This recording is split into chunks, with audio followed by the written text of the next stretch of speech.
Assalamualaikum warahmatullahi wabarakatuh. Pemirsa setia channel Ustazah Google yang dirahmati Allah Subhanahu wa Ta'ala.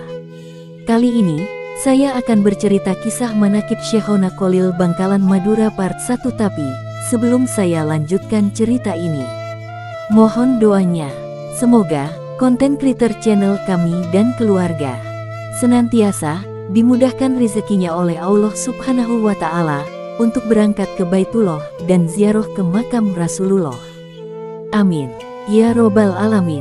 Kisah wali Allah Syekhona Kholil Bangkalan Madura. Nama lengkap beliau adalah Muhammad Kholil bin Abdul Latif. Beliau lahir pada tanggal 27 Januari tahun 1820 Masehi di Desa Lagundih, Kecamatan Ujung Piring, Bangkalan. Beliau berasal dari keluarga ulama. Ayahnya bernama Kiai Haji Abdul Latif yang mempunyai garis keturunan dengan Sunan Gunung Jati.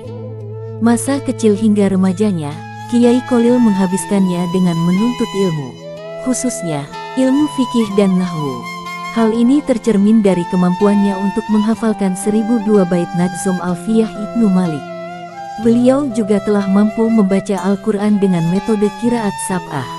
Sebelum merantau untuk belajar di luar Pulau Madura, Kiai Kholil lebih dulu berguru ke Tuan Guru Dawuh yang lebih dikenal dengan nama Bujuk Dawuh di Desa Malajeh, Bangkalan. Selain itu, beliau juga belajar kepada Tuan Guru Agung yang dikenal dengan sebutan Bujuk Agung. Kisah Kiai Syekhona Kholil Bangkalan tertawa keras di dalam sholat diriwayatkan, suatu ketika Kiai Kholil muda mondok di pesantren Langitan, Tuban, Jawa Timur. Seperti halnya di pesantren-pesantren lainnya, saat waktu sholat tiba para santri diwajibkan sholat berjamaah bersama kiainya.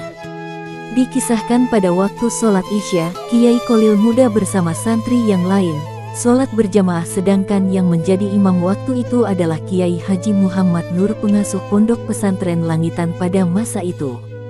Di tengah kehusyuan saat sholatnya, tiba-tiba Kiai Kholil muda tertawa terbahak-bahak tidak karuan, sehingga santri yang lain menjadi marah terhadap Kiai Kholil karena mengganggu kehusyuan santri yang sedang sholat. Setelah sholatnya selesai, Kiai Kholil dipanggil ke dalamnya Kiai untuk disidang tentang masalah tadi, mengapa saat sholat bisa tertawa.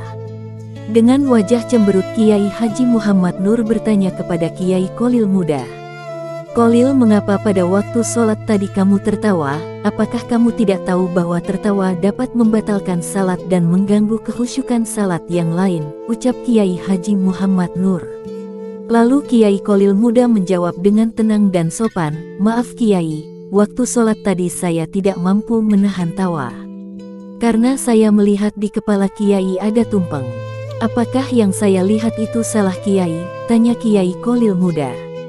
Seketika itu Kiai Haji Muhammad Nur terkejut dengan apa yang dikatakan Kiai Kholil, karena apa yang dikatakan Kiai Kholil itu benar.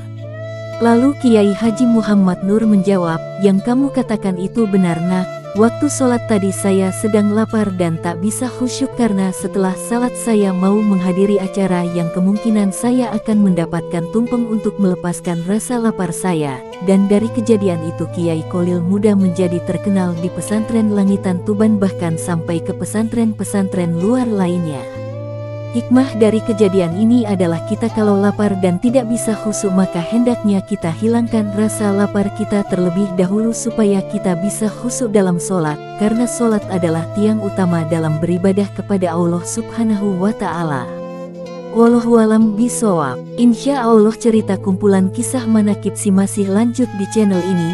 Jangan lupa dukung channel ini dengan like, komen dan share videonya, supaya saya Ustazah Google semangat membuat konten yang menginspirasi umat. Saya pamit undur diri, walahul muwafiq ila. Aku amit tarik. Wassalamualaikum warahmatullahi wabarakatuh.